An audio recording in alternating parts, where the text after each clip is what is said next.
Saturday afternoon in Chicago had that humid heat characteristic of August, and the Garden Cafe, located in Lincoln Park, was filled with people enjoying the weekend. Raphael Monroe pushed his wheelchair through the main door, feeling the weight of the stares that always followed him. It had been 2 years since the car accident that had changed his life forever, but he still couldn't get used to the way people averted their eyes when he passed, as if his disability was something contagious or too awkward to be acknowledged. He reached the reserved table by the window, the one that offered a privileged view of the cafe's inner garden, with its magnolia trees and ancient oaks. He checked the watch on his wrist, a Patek Philippe that cost more than many cars, and sighed. Christine was late, but that wasn't new. He had met her through a dating app 3 weeks ago, and their conversations had been interesting enough for him to agree to a face-to-face meeting. She knew about the wheelchair. He had been clear about it from the beginning, or at least he thought he had been. When Christine finally appeared 15 minutes after the agreed-upon time, Raphael felt a pang of hope. She was beautiful, with sleek blonde hair and a blue dress that enhanced her figure. He waved, and she walked toward him with a smile that seemed genuine. But then her eyes moved down, registered the wheelchair, and Raphael saw the instantaneous shift in her expression. The smile faltered, turning into something close to discomfort, and she slowed her pace. Christine stopped beside the table, clutching her purse tightly against her body. Raphael could see the calculations happening behind her eyes, the way she bit her lower lip, uncertain. He knew that expression. He had seen variations of it for the past 2 years, ever since the accident on the Dan Ryan Expressway that had left him paraplegic and destroyed not just his legs, but his old life as well. "Hello, Raphael," she said, and her voice had that overly cheerful tone people used when they were uncomfortable. "You're looking well. Sorry I'm late, the traffic was impossible." "It's all right," he replied, gesturing to the empty chair in front of him. "Please, have a seat. I ordered a coffee for you. I hope you like cappuccino." Christine glanced at the chair, then at him, and then checked her phone with a movement so obvious that Raphael almost laughed at the lack of subtlety. "Actually," she began, "I just got a text. My sister is having an emergency. I need to go to her place right now. I'm so sorry. It was a pleasure to meet you." Raphael watched as she turned and hurried out of the cafe without looking back. He didn't try to stop her, didn't say anything about her obvious discomfort or the poorly crafted lie. He had been through this before, though it never stopped hurting. He was Raphael Monroe, CEO of one of the largest tech companies in the United States, a man who at 35 had built an empire valued in the billions of dollars. Before the accident, women lined up to be by his side. Now they fled at the first sight of his wheelchair. He picked up the cappuccino he had ordered for Christine and took a sip, feeling the bitterness of the coffee mix with the even more bitter taste of rejection. The cafe was full of couples, families, groups of friends laughing and talking. He was alone, as always, isolated not just by the wheelchair, but by the wall he had built around himself after he realized the people he trusted had abandoned him. His thoughts went to his father, Augustus Monroe, a traditional, old-guard Chicago businessman who couldn't accept that his son was in a wheelchair. Their last conversation, 3 months ago, still echoed in his mind. His father had said it was shameful, that Raphael should at least try to keep up appearances, that a man of his position couldn't afford to look weak. Raphael had left that dinner determined never again to let anyone make him feel less than he was. "Why are you sad?" The voice was high-pitched, childish, and came from somewhere below his line of sight. Raphael looked down and met the brown eyes of a little girl, no more than 5 years old, with pigtails adorned with pink ribbons and a yellow dress with a sunflower print. She was staring at him with that brutal honesty only children possess, without filters or pretense. "Sophia," a woman approached quickly, taking the girl's hand in a protective gesture. "I'm sorry, sir. My daughter can be very curious sometimes.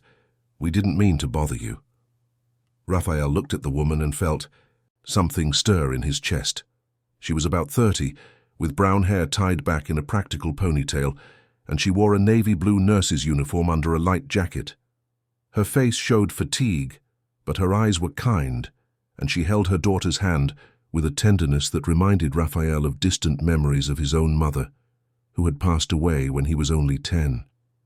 "You're not bothering me," Raphael said, and to his surprise he realized it was true. He looked back at the little girl. "I'm a little sad, yes. How did you know?"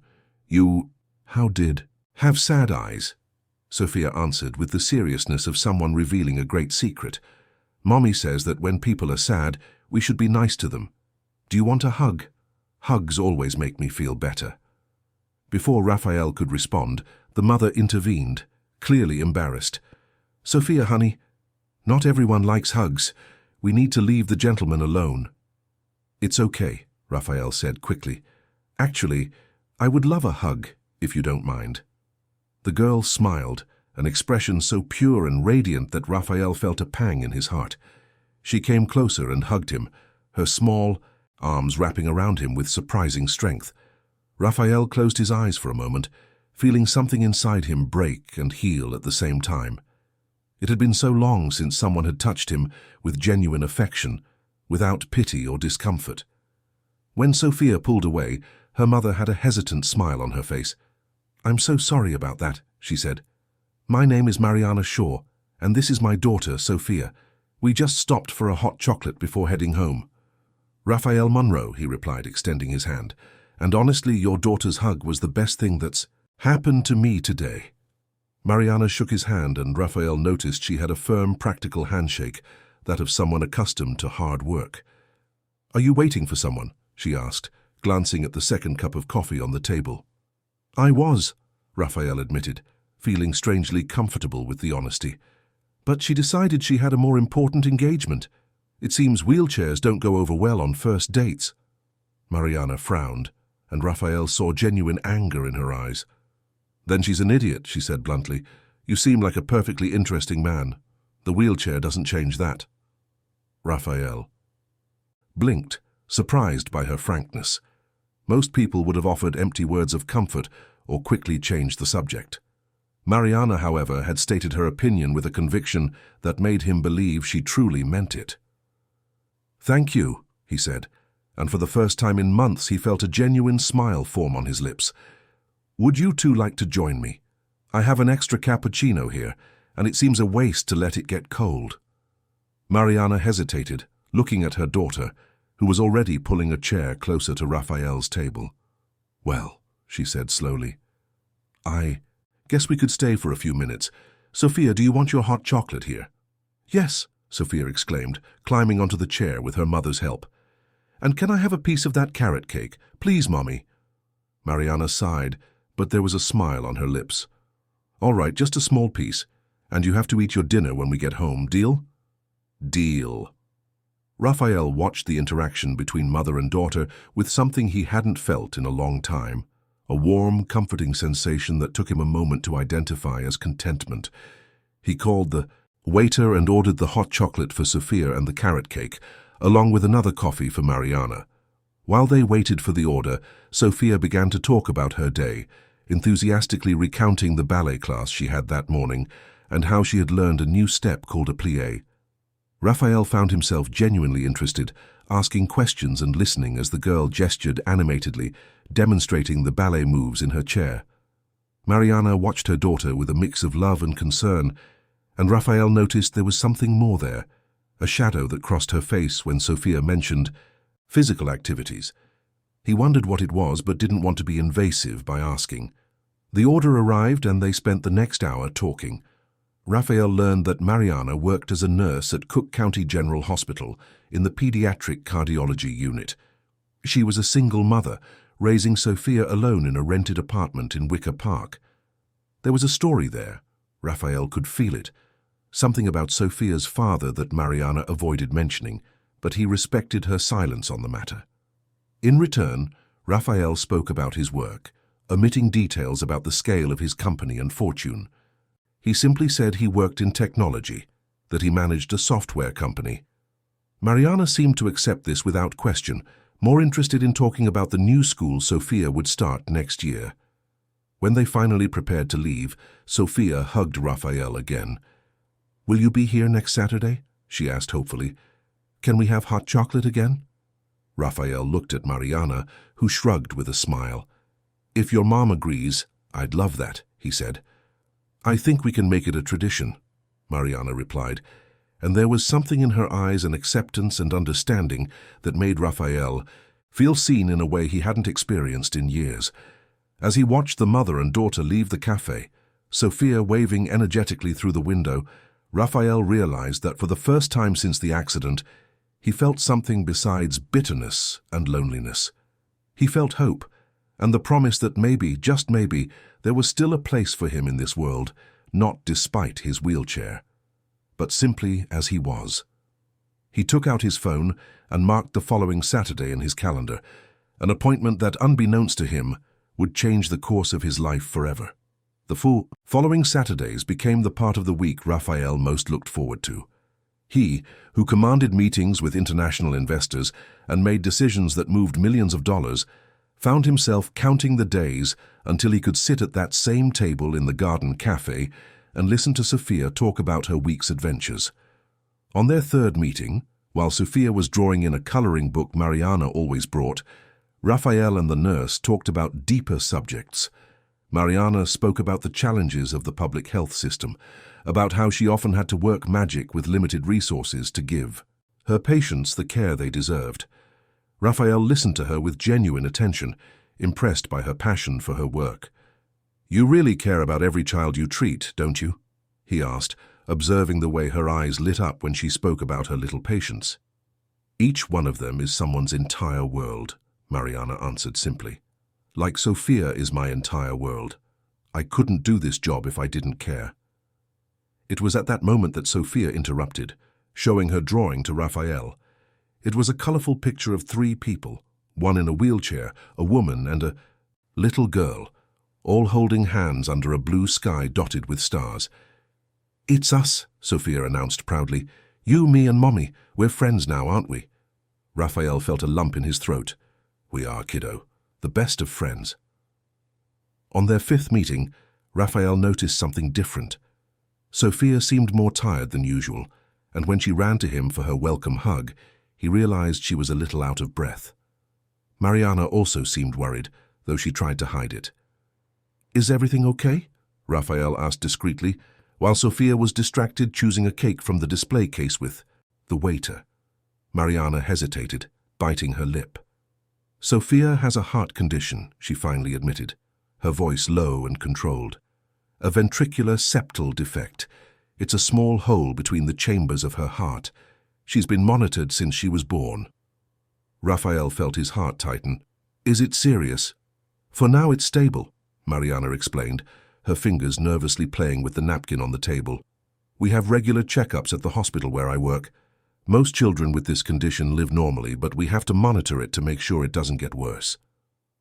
"She must be getting the best possible treatment," Raphael said, trying to keep his voice neutral, though his mind was already calculating options. "She is," Mariana replied with a touch of defensiveness. "Dr. Henry, our pediatric cardiologist, is excellent. Just because it's a public hospital doesn't mean the care is inferior." "That's not what I meant," Raphael hurried to clarify, realizing he had touched a sensitive spot. "I'm just worried about her, about both of you." Mariana studied him for a long moment, and then her face softened. "I know. I'm sorry, it's just that sometimes people assume things about the public system that simply aren't true. Yes, we have limitations, but the professionals are dedicated and competent." Raphael nodded, but in his mind, he was already formulating a plan.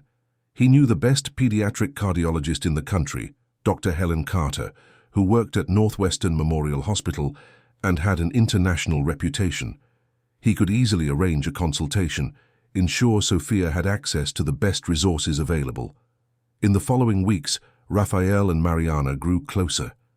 He learned about her life, about how she had worked hard to get her nursing degree while raising Sophia alone.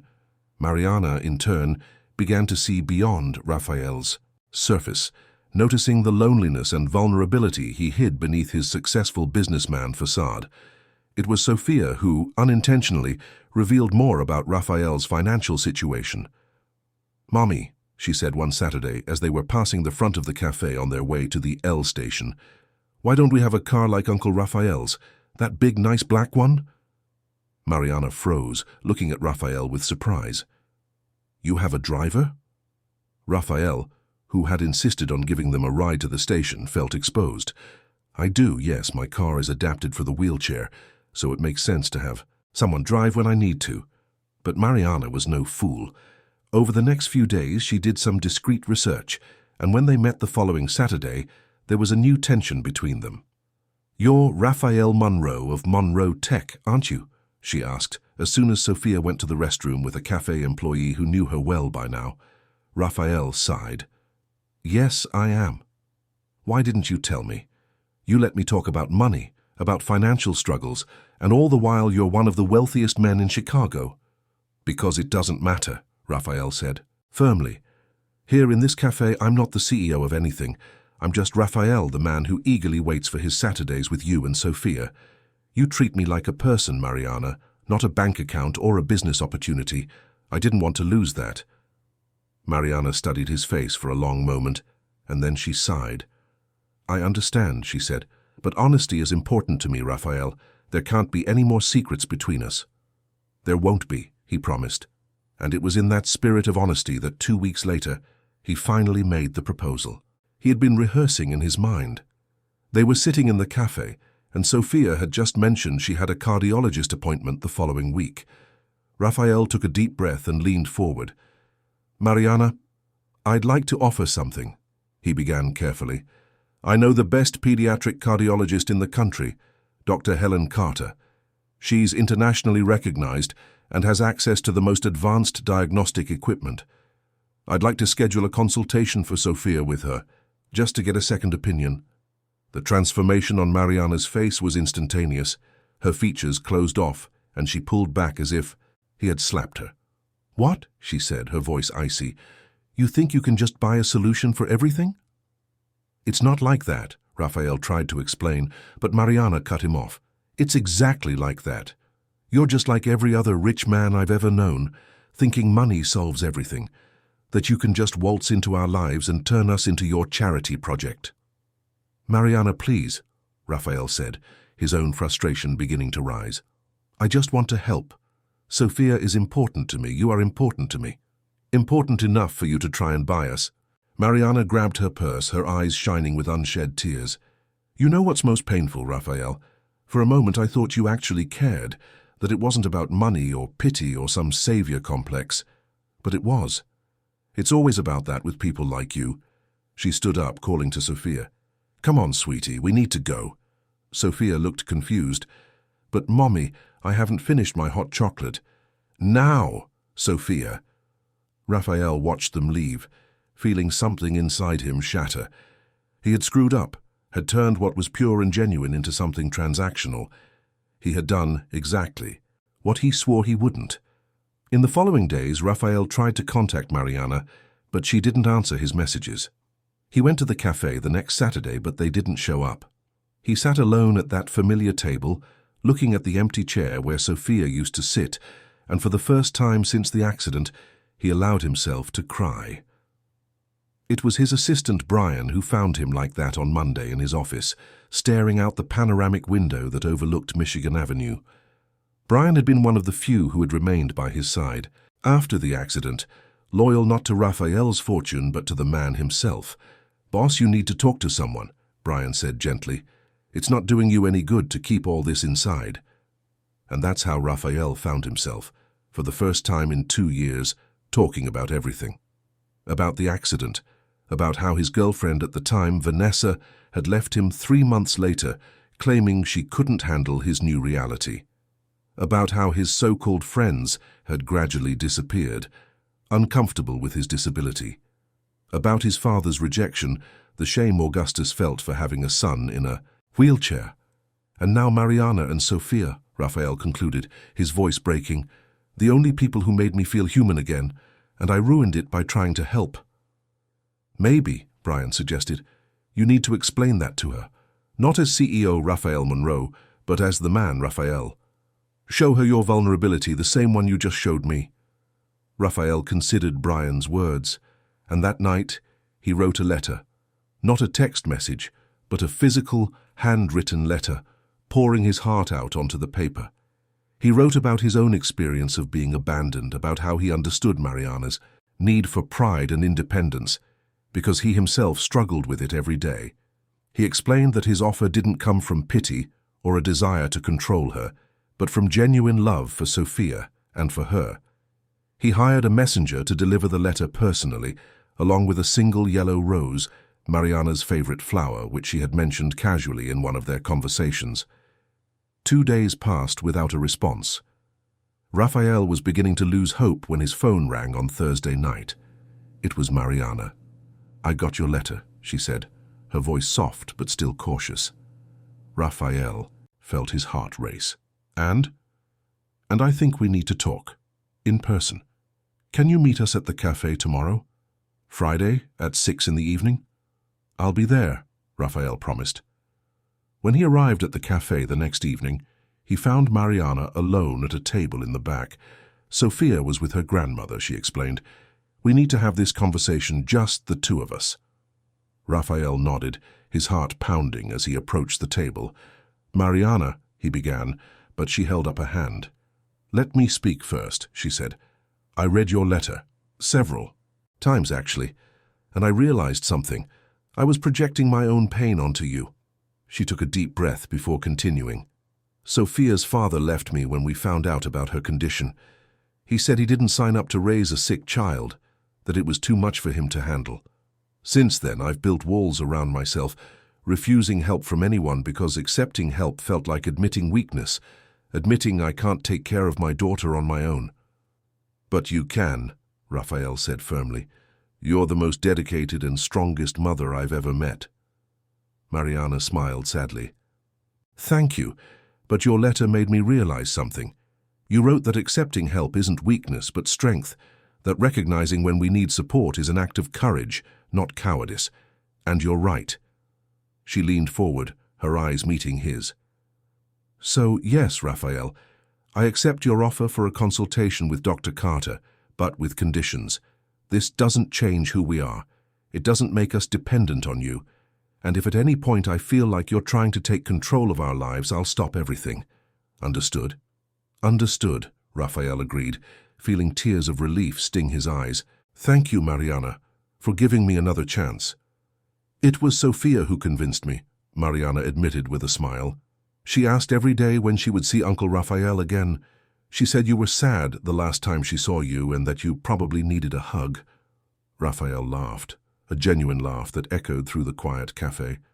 "That girl is wise beyond her years." "She is special," Mariana agreed, and there was so much love in her voice that Raphael felt his chest tighten. "That's why I want the best for her.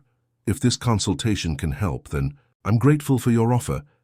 They talked for another hour, rebuilding the trust that had been shaken, laying the foundation for something deeper and more lasting. When they finally said goodbye that night, Raphael felt that he had not only recovered his friendship with Mariana and Sophia, but had also taken an important step on his own journey of healing.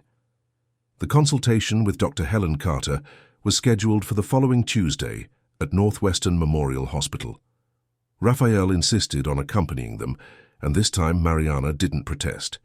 He arrived at their apartment in Wicker Park at 8 in the morning, and Sophia ran to hug him as soon as he opened the door.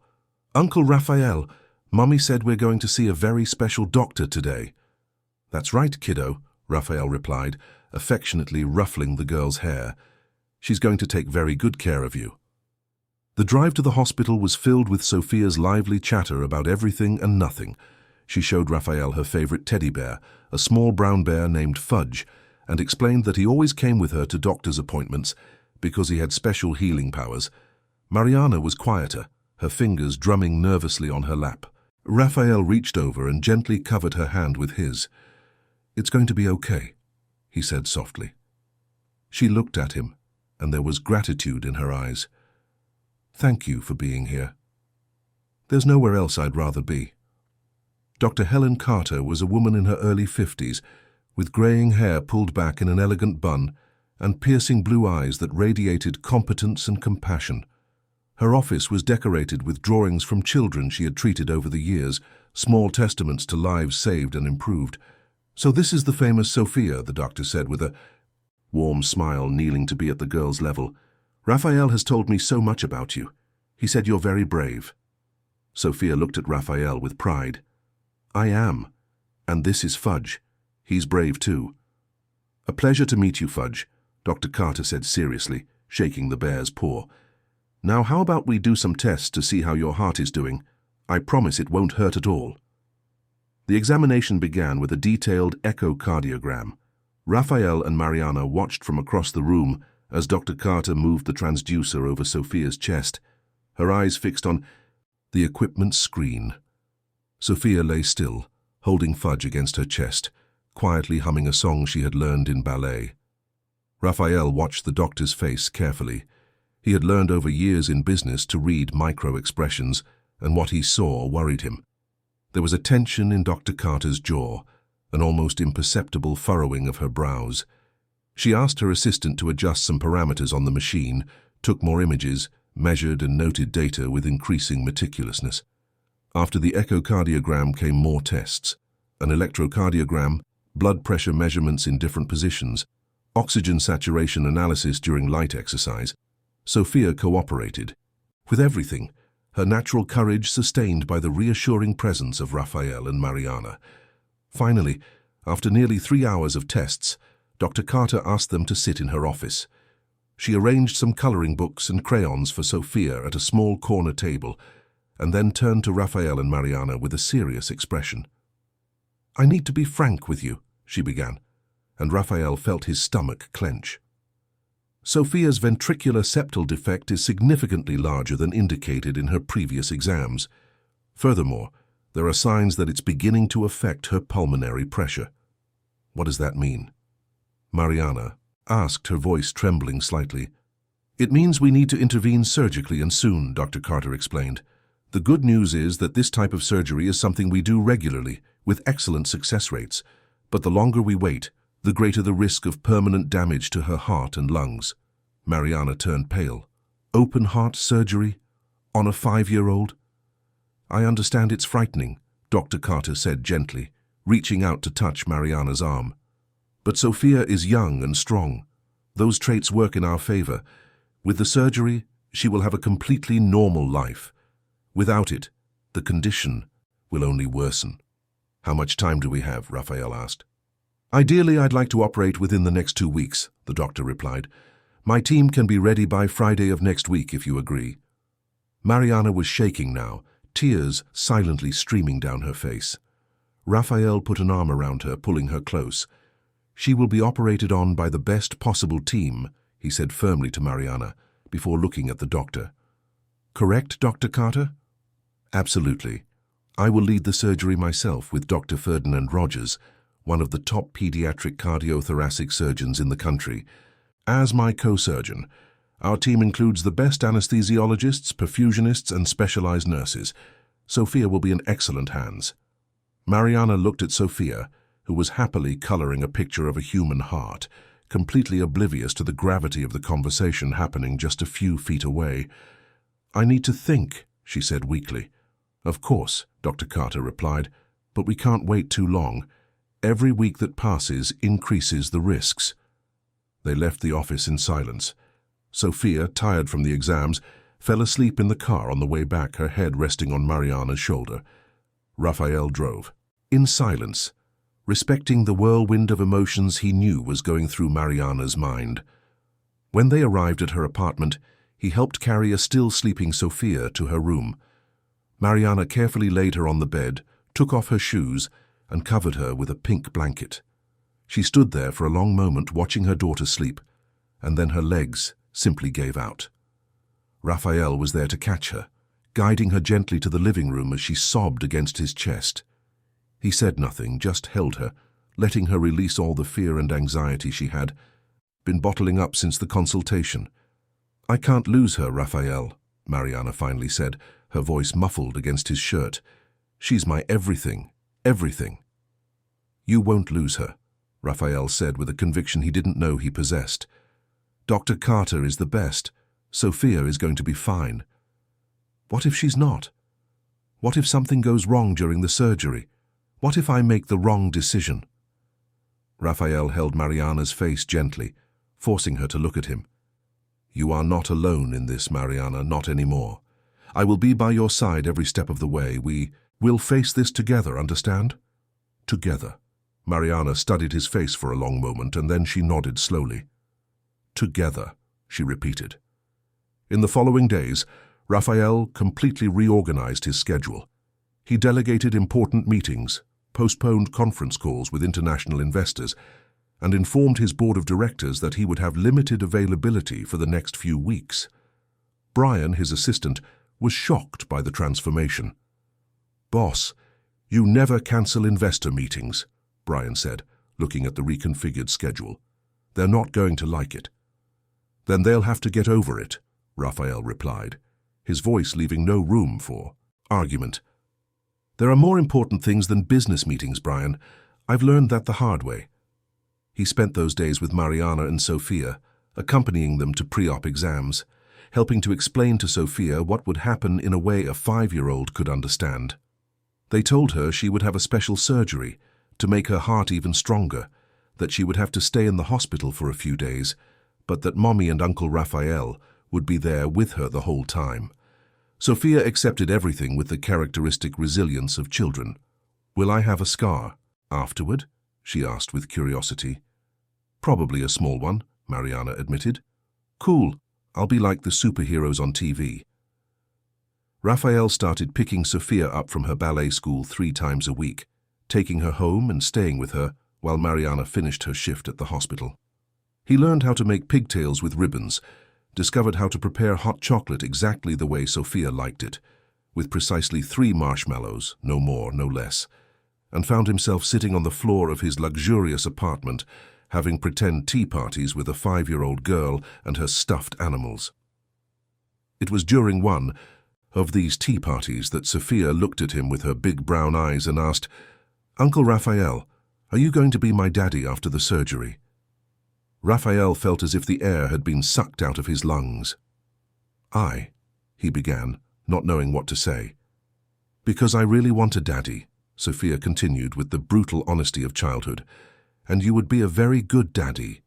You hug me when I'm sad, and you read me stories, and you know how to make hot chocolate the right way." Raphael looked at the little girl, this tiny human who had entered his life and turned everything upside down, who had made him feel again, who had reminded him that life was worth living despite everything. "I would love to be your daddy, Sophia," he said, his voice thick with emotion. "But that's something I need to talk to your mum about first, okay?" "Okay," Sophia agreed cheerfully, "but you should ask her soon. Mommy likes you. I know because she smiles the special way when she talks about you."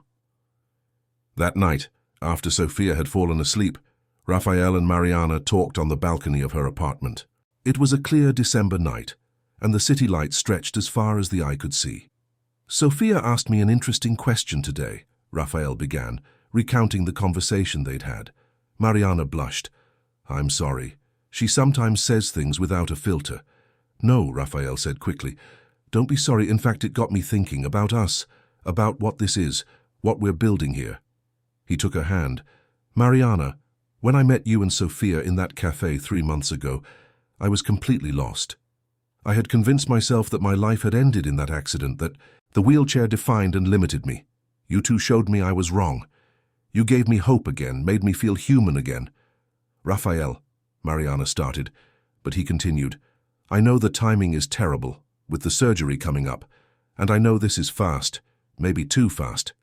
But I almost lost you once when I messed everything up with my poorly phrased offer.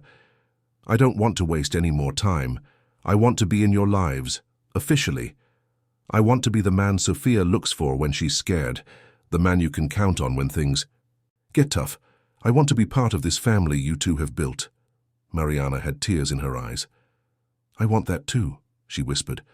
"I've fallen in love with you, Raphael. For the man you are, not for what you have. For the man who sits on the floor to have pretend tea parties with a 5-year-old, who learned to make pigtails from YouTube tutorials, who completely upended his life just to be present for us." They kissed then, a soft, promising kiss, full of hope for the future, despite the challenges they knew lay ahead. And the next morning, when Sophia woke up and found Raphael making pancakes in the kitchen, her joyful reaction made it clear that she completely approved of this new development. The surgery was scheduled for Friday. They had 4 days to prepare, 4 days to strengthen their bond and brace themselves for the biggest challenge they had yet to face together. The night before the surgery, Raphael was in his penthouse on LaSalle Street, trying and failing to focus on financial reports when his phone rang. It was 12:15 a.m. Mariana's name flashed on the screen. He answered immediately. "Mariana, is everything okay?" On the other end of the line, he heard sobs. "Raphael, She tried to speak, but the words were lost in tears. I can't do this. What if I lose her? What if tomorrow is the last day I see my daughter alive?" "I'm on my way," Raphael said, already moving his chair toward the door. "Stay on the line with me, Mariana. I'll be there in 20 minutes. He made the drive in 15, breaking every speed limit. When he arrived at her apartment, he found the door unlocked. Mariana was curled up on the sofa, wearing old pajamas, her body shaking with silent sobs so as not to wake Sophia in the next room. Raphael said nothing. He simply transferred from his car to his wheelchair and went inside, closing the door behind him. He approached her and opened his arms. Mariana threw herself into them, and they stayed like that for a long time, him holding her as she cried against his chest, her fingers clutching his shirt like a lifeline. "I'm so sorry," she finally said when she could speak. "I know I need to be strong, that I need to trust the doctors, but Raphael, she's so little, so fragile. How am I supposed to let them cut open her chest, stop her heart?" "Because you're the bravest mother I've ever met," Raphael said softly, stroking her hair. "Because you know this is the only way to ensure Sophia will have a long and healthy life. Because deep down, you trust Dr. Carter and her team. But what if trusting isn't enough? Then we'll trust together. And if things get hard, we'll lean on each other. Mariana, look at me." She lifted her tear-stained face, and Raphael held it gently between his hands. "I promise you solemnly that I will be there for every second of this. When they take Sophia into the operating room, I'll be holding your hand. During the hours of waiting, I'll be by your side. When she wakes up, we'll both be there for her. You are not alone, do you understand? You will never be alone again." Mariana nodded, and they sat together on the sofa for the rest of the night. Sometimes they talked, sometimes they sat in comfortable silence. Raphael told her about his mother, about how he was only 10 when she got sick, about the last days in the hospital holding her hand. "It wasn't until that moment that I realized true strength isn't about never being afraid," he said. "It's about feeling fear and choosing to move forward anyway." Around 3 in the morning, Mariana finally fell asleep, her head on Raphael's shoulder. He stayed awake, watching her sleep, thinking about how his life had completely changed in just 3 months. He had built an empire, amassed more wealth than he could spend in 10 lifetimes, but in that moment, sitting in a modest apartment in Wicker Park, holding a sleeping woman, he felt richer than ever. In the morning, they woke Sophia together. The girl was surprisingly calm, accepting her special breakfast of pancakes and fruit that Raphael had prepared. She put on her favorite unicorn pajamas, as instructed by the medical team, and carefully placed fudge in her small backpack, along with a new coloring book Raphael had bought her. In the car on the way to the hospital, Sophia sang songs she had learned in ballet, her clear, cheerful voice filling the space. Raphael and Mariana exchanged glances over her head, both struggling to maintain their composure. At the hospital, the team was ready. Dr. Carter greeted them personally, kneeling beside Sophia. "Ready for your big adventure, little one?" "Yes," Sophia said bravely, though Raphael noticed she was clutching fudge a little tighter than usual. The pre-op preparation was meticulous. Mariana, using her experience as a nurse, made sure to check every detail, every checklist, every medication. The staff was patient and understanding, knowing this was her way of maintaining control in a situation where she had so little. Finally, the moment came. A nurse named Patricia came to take them to the anteroom of the operating theater. Mariana picked up her daughter, holding her tight. "Mommy, you're shaking," Sophia observed. "It's because it's a little cold in here, sweetie." Mariana lied, her voice breaking. Sophia looked at Raphael. "Uncle Raphael, you promised you'd be here when I wake up, right?" "I solemnly promise," Raphael said, extending his pinky for a pinky promise. "And I never break my promises." Sophia linked her small finger with his. "Okay then, you can take me, Nurse Patricia. I'm ready." The little girl's courage broke Raphael's heart. He watched as Mariana kissed her repeatedly, whispering words of love and encouragement, before finally, with visible effort, handing Sophia over to the nurse's arms. "Be brave, my love," Mariana said. "Mommy loves you more than anything in the world." "I love you too, Mommy." "And I love you too, Uncle Raphael." And then she was gone, the double doors swinging shut behind her with a definitive thud that echoed down the hallway. Mariana stood frozen, staring at those doors, and then her knees buckled. Raphael caught her, holding her as she finally let the fear and anguish take over. The surgery was estimated to last between 4 and 6 hours. Raphael and Mariana were directed to a private waiting room that Raphael had arranged. It was comfortable, with soft sofas, a television, and a small kitchenette with coffee and snacks. But none of it mattered. The first 2 hours passed in silent agony. Mariana couldn't sit still, pacing back and forth across the room. Raphael tried to distract her with conversation, but the words felt empty in the face of the magnitude of what was happening on the floors below. It was in the 3rd hour that the first update came. A nurse entered to inform them that the surgery was progressing. Well, that they had successfully accessed the heart and were now working on repairing the ventricular septal defect. The news brought momentary relief, but the anxiety quickly returned. During the 4th hour, Raphael's phone rang. It was Brian, and there was an urgency in his voice. "Boss, we have a problem. Roderick Travers of Travers Holdings has launched a hostile takeover bid. He's trying to buy a controlling stake in Monroe Tech." Raphael closed his eyes, feeling frustration burn in his chest. "Not now, Brian. Handle it." "Boss, this is serious. He's calling an emergency board meeting for Monday. He's saying you're unfit to lead the company, that your disability and your new family priorities prove you're no longer focused on the business." Raphael glanced at Mariana, who was sitting with her eyes closed, hands clasped in silent prayer. "Then he'll have to wait," he said firmly. "My daughter is in surgery, Brian. There is nothing in the business world more important than this." "Your daughter?" Brian repeated, surprised. "Yes, my daughter. And you tell Roderick Travers he can call all the meetings he wants. I'll be there on Monday, and I'll show him exactly how capable I still am." He hung up the phone and turned his full attention back to Mariana, who had opened her eyes and was watching him. "Trouble at work?" she asked. "Nothing that can't wait," Raphael replied, taking her hand. "You are my priority. Sophia is my priority. Everything else can wait." The 5th hour came and went. Then the 6th. Raphael could see Mariana growing more and more tense, each minute that passed beyond the estimated time feeding her fears. He tried to keep her calm, but his own anxiety was mounting. Finally, after 6 hours and 40 minutes, the door opened and Dr. Carter walked in. She was still wearing her surgical cap, but she had a tired smile on her face. Mariana shot to her feet so fast she nearly stumbled. "The surgery was a complete success," Dr. Carter announced, and Raphael felt all the air rush out of his lungs in a deep sigh of relief. "We were able to repair the ventricular septal defect and correct a few minor issues we discovered during the procedure. Sophia's heart is now functioning perfectly." Mariana began to cry, but this time they were tears of relief and joy.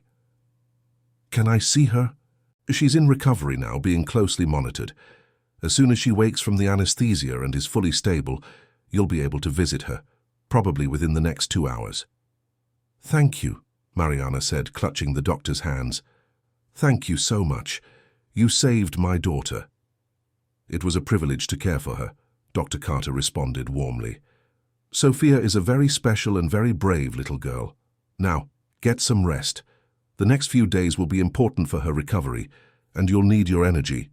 When the doctor left, Raphael pulled Mariana into a tight hug. "I told you she'd be okay," he whispered against her hair. "I told you." "You did," Mariana agreed, laughing and crying at the same time. "Thank you, Raphael, for being here." for believing when I couldn't. Always, he promised. I'll always be here.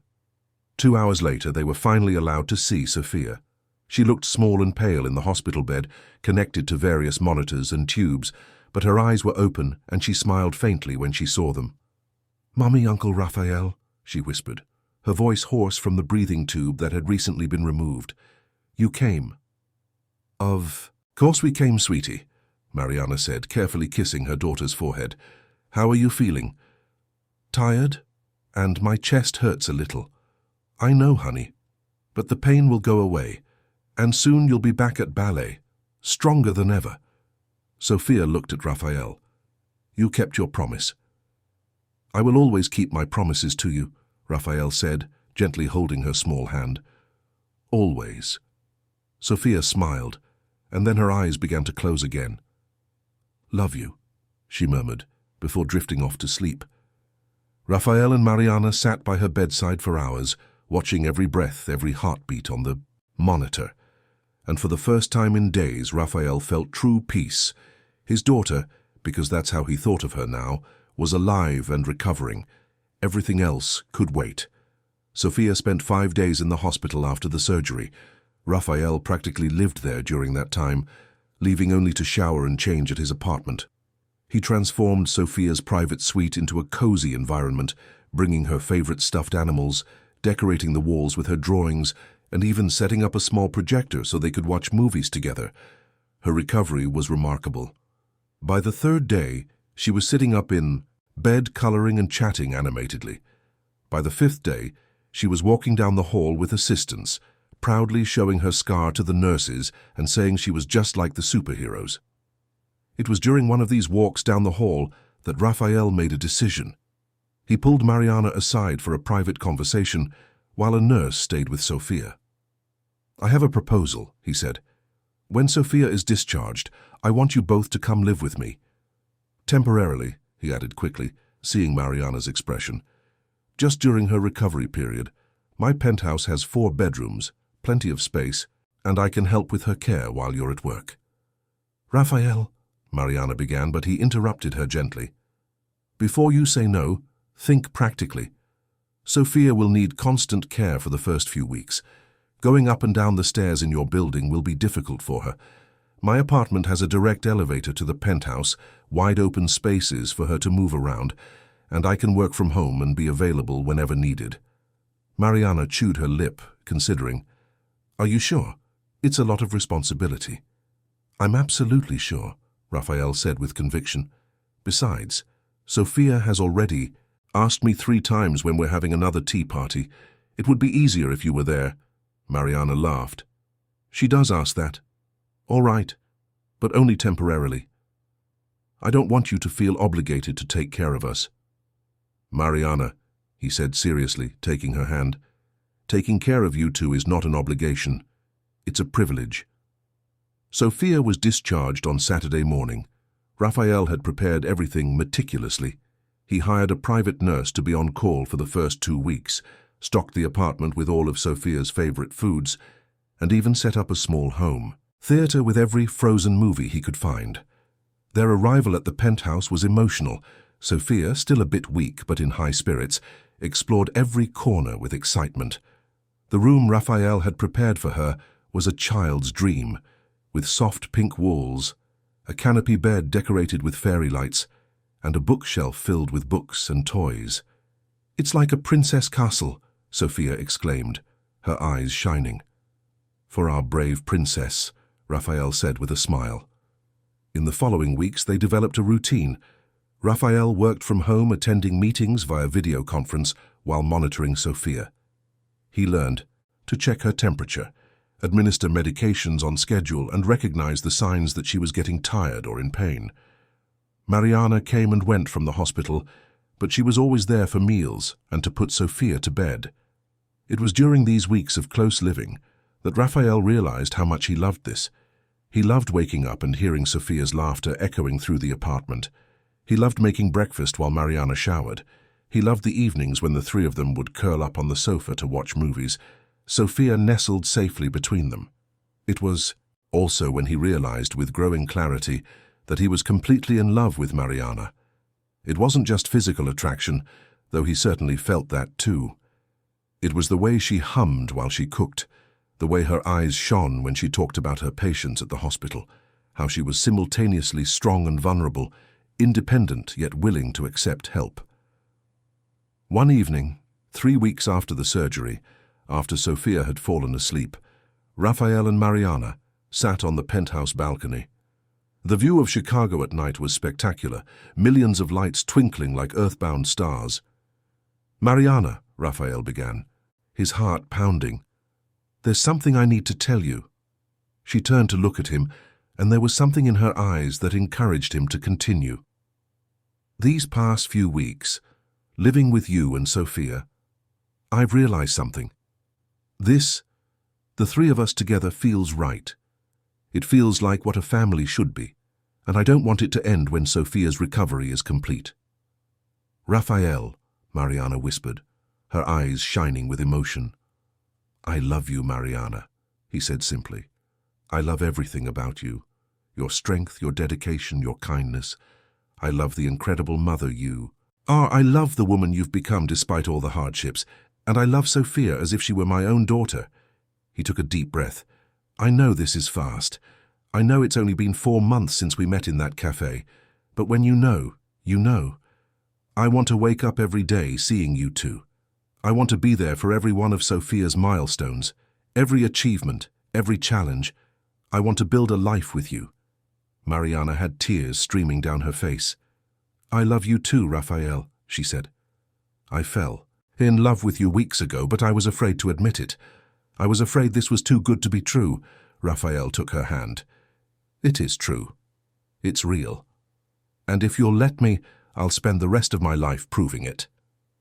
They kissed then, a deep, promise-filled kiss. And when they finally broke apart, they were both smiling through their tears. But Raphael knew there was one more thing he needed to do. The following Sunday, he took Mariana and Sophia to Lincoln Park, to the Alfred Caldwell Lily Pool near the Garden Cafe where they had first met. It was a sunny January day, and the park was full of families enjoying the weekend. Raphael had planned everything carefully. There was a small gazebo in the garden, decorated with yellow flowers, Mariana's favorite. Sophia was wearing a special dress he had bought for the occasion, and she carried a small basket. When they reached the gazebo, Sophia ran ahead, placing the basket on the ground. From inside, she took out rose petals and began to scatter them along the path, giggling as she did. Mariana looked at Raphael, confused. "What's going on?" Raphael moved, his chair in front of her, his hands trembling slightly as he pulled a small velvet box from his pocket. "Mariana Shaw," he began, his voice thick with emotion. "4 months ago, I was a bitter, lonely man, convinced my life had ended in that accident. Then a little girl with pigtails and a yellow dress asked me why I was sad, and everything changed." He opened the box, revealing a delicate yet stunning diamond ring. "You taught me that strength isn't about never falling, but about getting up every time you do. You showed me that love isn't about perfection, but about accepting someone completely, flaws and all. You gave me a family, a purpose, a reason to wake up every morning with gratitude." Mariana was sobbing now, her hands covering her mouth in shock. "Marry me, Mariana. Let me be your husband, Sophia's father, your partner in everything. Let me spend the rest of my life loving you both, protecting you, making you happy." "Yes," Mariana cried out, laughing and crying at the same time. "Yes, yes, 1,000 times yes." Raphael placed the ring on her finger with trembling hands, and then she knelt and kissed him, while Sophia danced around them, shouting with joy. People in the park stopped to watch, some applauding, but Raphael barely noticed. His entire world was contained in that moment, in that embrace, in the two people who had become his everything. But their happiness would be quickly tested. On Monday morning, Raphael went to the office for the first time in weeks for the emergency board meeting. Roderick Travers was there, a tall, arrogant man in his 50s, known for his aggressive business tactics. The meeting began civilly but quickly deteriorated. Roderick presented his takeover bid, arguing that Monroe Tech needed fresh, focused leadership. "With all due respect to the board members," Roderick said, deliberately looking at Raphael's wheelchair. "It's clear that Mr. Monroe is no longer in a position to lead this company effectively. His recent absence, his new family priorities, and his," he paused meaningfully, "physical condition all suggest it would be in the company's best interest to have a change in leadership." The silence that followed was heavy. Raphael could feel the eyes of every board member on him, assessing, judging. He took a deep breath, reining in the anger that threatened to boil over. "Mr. Travers," Raphael said calmly, his voice cutting through the silence like a blade, "I appreciate your concern for the well-being of my company, but allow me to clarify a few points." He moved his chair forward, commanding the room with sheer force of presence. "First, my wheelchair does not affect my mental capacity, my strategic vision, or my leadership ability. If it did, our numbers from the last quarter would not have shown a 23% growth in revenue and 31% in profits." He paused, letting the numbers sink in. "Second, my recent absence was to be present during my daughter's open-heart surgery. Any leader who prioritizes a business meeting over the life of his child does not deserve to be leading anything." "But you were distracted," Roderick insisted. "The company needs a CEO who is completely focused." Raphael smiled, but there was no humor in it. "Focused? Let me tell you what I accomplished during my weeks working from home. I closed the deal with Samsung we've been negotiating for 6 months, worth $80 million. I launched our new line of artificial intelligence products 3 weeks ahead of schedule, and I restructured our international division in a way that will increase our efficiency by 40%. He turned to the board members. "Ladies and gentlemen, the question isn't whether I can lead this company from a wheelchair or if I can balance family and business. The question is whether you will allow prejudice and personal attacks to dictate business decisions." Raphael then turned back to Roderick. "As for your takeover bid, I've analyzed it carefully. It undervalues the company by at least 20%. Your restructuring plans would result in massive layoffs, and your growth strategy is fundamentally flawed. You've failed to consider our patent pipeline, our emerging partnership with the government, and our research investments that will begin to pay off next year." Roderick's face was red now. "You're making excuses." "I'm presenting facts," Raphael corrected. "And here's another fact. Resilience is my greatest asset. I survived an accident that should have taken my life. I rebuilt my life from scratch. I learned to value what truly matters. And that perspective has made me a better leader, not a worse one." He looked around the table. "You have a choice. You can back a CEO who has demonstrated through actions and results that he can lead this company to ever greater heights of success, or you can allow yourselves to be swayed by baseless prejudice and an inferior takeover bid." The vote that followed was unanimous. The board rejected Roderick's offer and reaffirmed their support for Raphael. Roderick stormed out, but Raphael barely noticed. He had more important things waiting for him at home, a fiancé and a daughter, who were infinitely more valuable than any business victory. The wedding took place 3 months later, in April, in the garden of the Garden Café where it had all begun. The café's owner, Mr. Antonio, a 70-year-old Italian gentleman, who had watched Raphael, Mariana, and Sophia's weekly meetings with growing affection, insisted on lending them the space for free. It was an intimate ceremony, with only 50 guests. Sophia was the flower girl, wearing a pink dress she had chosen herself, carrying yellow flower petals in a wicker basket. She took her role very seriously, walking slowly down the makeshift aisle, tossing petals with careful precision. Mariana was stunning in a simple yet elegant white lace dress. When she appeared at the end of the aisle, Raphael felt his heart stop. She was everything he never knew he needed. Everything the accident had stolen from him returned in an even more precious form. The ceremony was conducted by a justice of the peace who was a friend of Mariana's. When it came time for the vows, Raphael took Mariana's hands and spoke from the heart. "Mariana, a year ago I was lost. I had convinced myself my life was over, that I had nothing left to offer the world. Then you and Sophia came into my life, and you showed me I was wrong. You taught me that true strength comes from vulnerability, That accepting help isn't weakness, that love knows no limits or conditions. His voice wavered, but he continued. I promise to love you unconditionally every day of my life. I promise to be the partner you deserve, the father Sophia deserves. I promise to be present, not just physically, but emotionally always. I promise to build a life with you based on honesty, respect, and infinite love. When Mariana spoke her vows, there were tears in her eyes, but her voice was firm. Raphael, you came into my life when I had given up on believing in second chances. You showed me that it's possible to be strong and vulnerable at the same time, that asking for help is an act of courage. You love my daughter as your own, and you love me despite all my flaws and fears. She squeezed his hands. I promise to be your partner in everything. I promise to support your dreams as we build ours together. I promise to love you not despite your challenges, but for the whole person you are. I promise to build a family with you based on love, respect, and complete acceptance. When the justice declared them husband and wife and they kissed, Sophia clapped so loudly that everyone laughed. Later, during the reception, she danced among the guests, telling everyone that she now had a real daddy.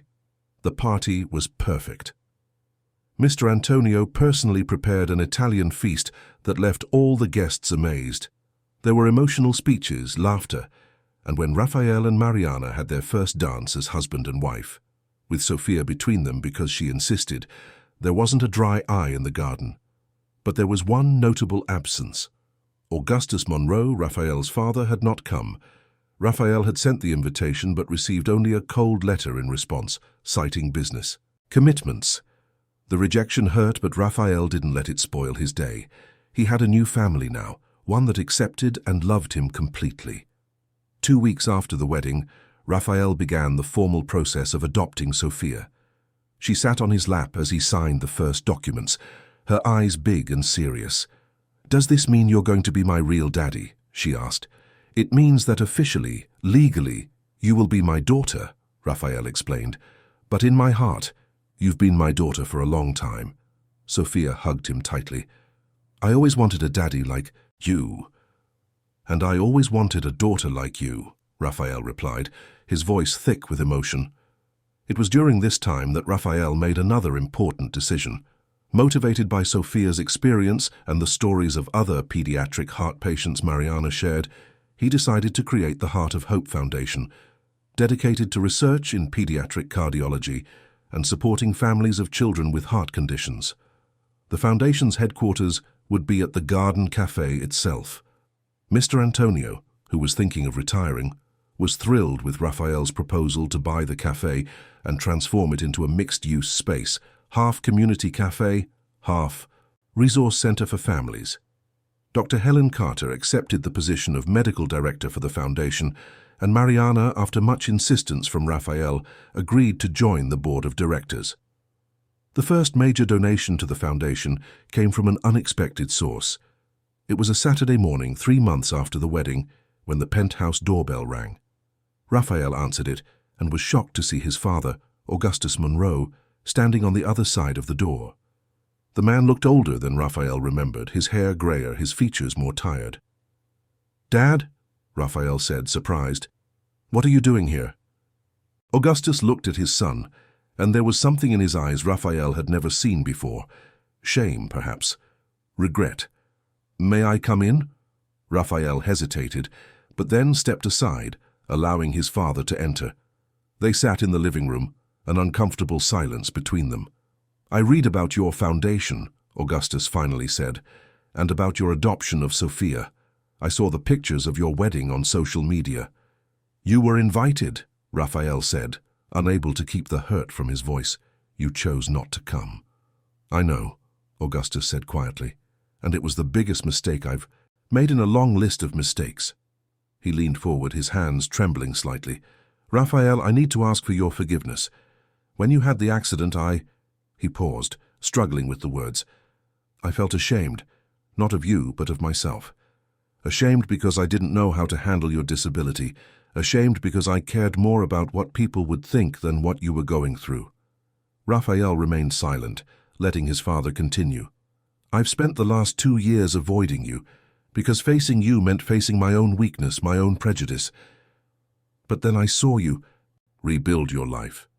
I saw you find love, build a family, create a foundation to help others. I saw you do everything I never had the courage to do. Be vulnerable, ask for help, admit you needed other people. Augustus had tears in his eyes now. You are the strongest man I know, Raphael, stronger than I ever was, and I am so sorry for not being by your side when you needed me most. Raphael felt his own defenses begin to crumble.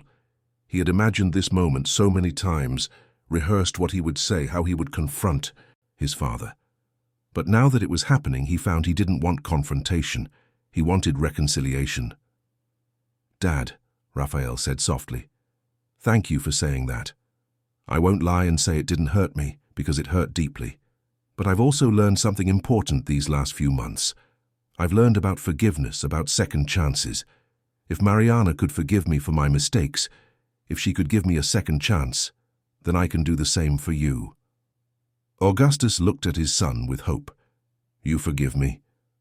"I forgive you," Raphael said, "but I need you to understand something. My life has changed, my priorities have changed. Mariana and Sophia come first, always. And if you want to be a part of our lives, you need to accept that and respect them." "I do," Augustus said quickly, "and I'd like to meet them, if you'll allow it." And so the following Saturday, Augustus joined them for coffee at the Garden Cafe. Sophia, initially shy with the grandfather she had never met, quickly won him over with her natural charm. And when she showed him her surgery scar and proudly told him how brave she had been, Raphael saw tears in his father's eyes. At the end of the afternoon, Augustus pulled Raphael aside for a private conversation. "I want to make a donation to your foundation," he said. $5 million to start." Raphael was stunned. "Dad, that's very generous, but you don't have to." "I know I don't have to," Augustus replied, "but I want to.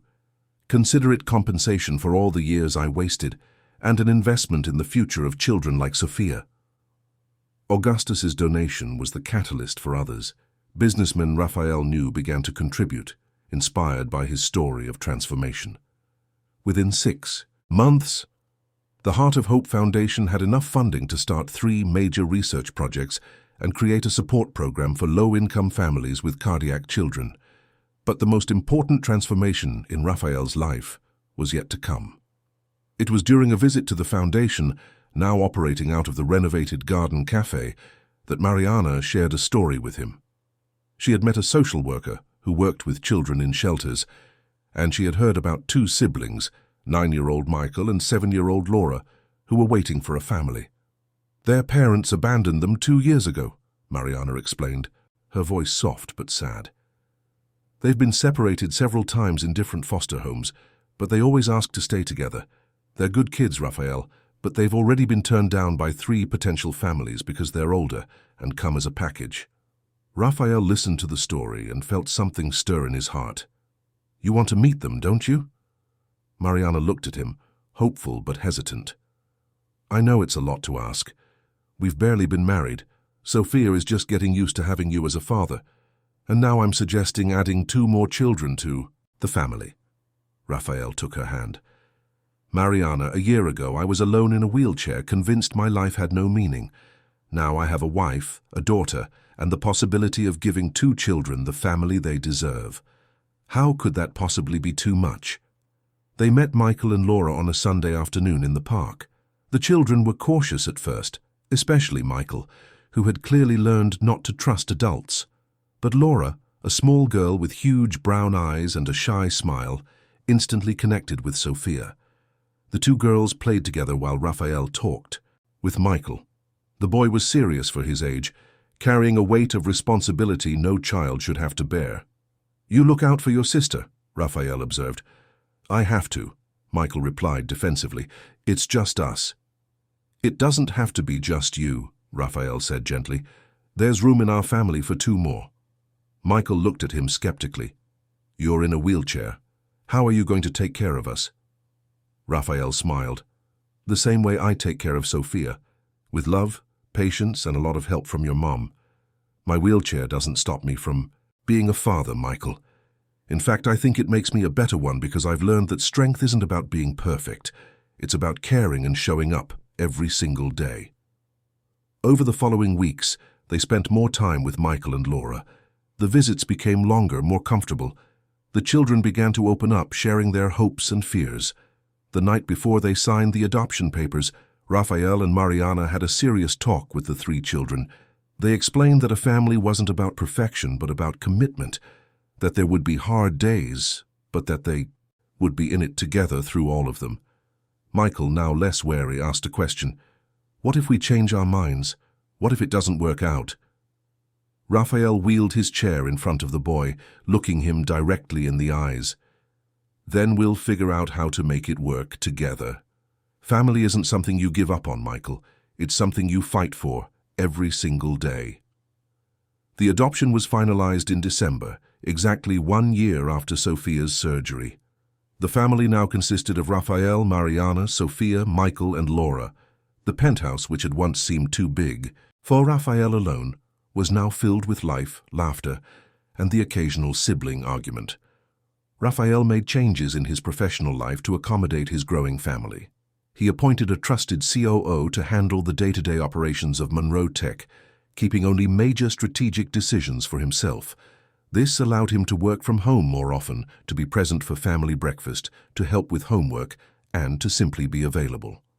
One evening, 6 months after adopting Michael and Laura, Raphael was in the kitchen making hot chocolate for the kids when Mariana came in and hugged him from behind. "What are you thinking about?" she asked. "I was just thinking that 2 years ago I would have given anything to be able to walk again," Raphael said honestly. "I would have made any deal, paid any price. But now," he turned to look at her, "now, I'm grateful for the accident. Because without it, I never would have stopped at that cafe on that specific day. I never would have noticed a little girl with pigtails asking why I was sad. I never would have met you or become a father to 3 incredible children. I'd still be chasing profits and power, clueless about what really matters." Mariana kissed him softly. "You know, Sophia told me something interesting today." "What's that?" "She said that sometimes God has to break something to fix it the right way, that your accident wasn't an ending, but a beginning." Raphael felt tears sting his eyes. "She's wise for a 6-year-old. She's special," Mariana agreed. "All our children are." That night, after all 3 kids were asleep, Raphael made his nightly round that had become a ritual. He checked each room, straightened blankets, kissed sleeping foreheads. It was in Michael's room that he found the boy awake, staring at the ceiling. Raphael entered quietly. "Can't sleep." "Had a nightmare," Michael admitted reluctantly. "Want to talk about it?" "I dreamed that you and Mariana decided you didn't want us anymore, that we had to go back to the shelter." Raphael moved his chair closer to the bed and took the boy's hand. "Michael, look at me. You are my son now. It doesn't matter how many nightmares you have, how many mistakes you make, or how hard things get. You are my son, and nothing will ever change that. Understand?" Michael nodded, silent tears streaming down his face. "Thanks, Dad." It was the first time Michael had called him Dad, and Raphael felt his heart swell with a love so big it almost hurt. "You're welcome, son. Now try to get some sleep. I'll be here if you need me." As Raphael left Michael's room and returned to his own bed, where Mariana was waiting for him, he reflected on his journey. From the devastating accident that left him in a wheelchair, through the loneliness and bitterness, to this moment of complete contentment. His worth was no longer measured in quarterly profits or stock value. It was in Sophia's good morning hugs, Laura's cautious smiles, Michael's growing trust, and Mariana's unconditional love. It was in the daily choices he made to be present, to love without reservation, to show his children through his actions that family was about commitment, not convenience. He had built a business empire and lost the use of his legs, but he had gained something infinitely more precious, a family that loved him not despite his wheelchair, but simply because he was Raphael, husband, father, and finally, completely, truly himself. And as he lay down beside his wife, listening to the comforting sounds of his house full of sleeping children, Raphael Monroe knew with absolute certainty that he wouldn't change a single thing about his life. Every challenge, every heartache, every moment of doubt had led him exactly where he needed to be. Home, to love, to the life that was always meant to be his.